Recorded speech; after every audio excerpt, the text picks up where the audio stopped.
We're Tom and Joyce Slater. We're going to share the story of our nativity scene. The year was 1971 when we moved into our new home in Jackson, Ohio, on a circle that really believed in decorating for Christmas. Since we were new to the neighborhood and didn't have any outside decorations, we knew that we had to find something and find something very cheap. Well, we felt very fortunate when we found this nativity set that we could barely afford. Well, we had it for about 5 years when one morning we discovered that our baby Jesus was missing. Oh, what were we going to do?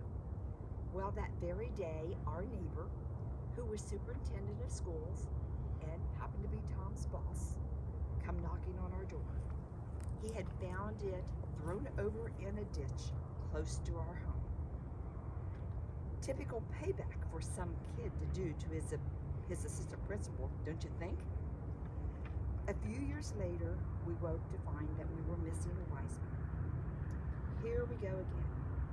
As we looked all over town and couldn't find it, we just decided there'd have to be only 2 wise men. It was the following June. We were driving down the road, and Tom said, "Why, there is our wise man over in that yard sale." Well, we stopped, and the guy having the sale said he worked for the city of Jackson, and when the items were found in the storm sewer, they had yard sales to dispose of them. He was so pleased that we noticed it and was happy for us to return it to our nativity set. Fast forward to when we moved to Newark 26 years ago. One morning we woke to find out that we were missing a camel. Never to be found, that following summer we were traveling up through Michigan and stopped at the Frankenmuth Christmas store. And lo and behold, we found a camel. Now, after 50 years, we're happy to say that we have all the pieces. This year, we're celebrating our nativity set with a picture of our Christmas card with a poem we have written, which I will read at this time. "'Twas the week before Christmas, all filled with good cheer. Our nativity scene sees its 50th year.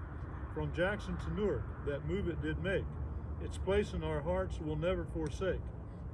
And now after 50, its life will continue, to soon be adored at a new family venue.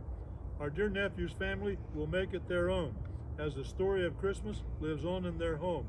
Baby Jesus with Mary and Joseph as well. The wise men and shepherd, their message will tell. From our home to yours, we wish you joy without end. From that night long ago, heaven's blessings we send. Have a Merry Christmas and a blessed New Year."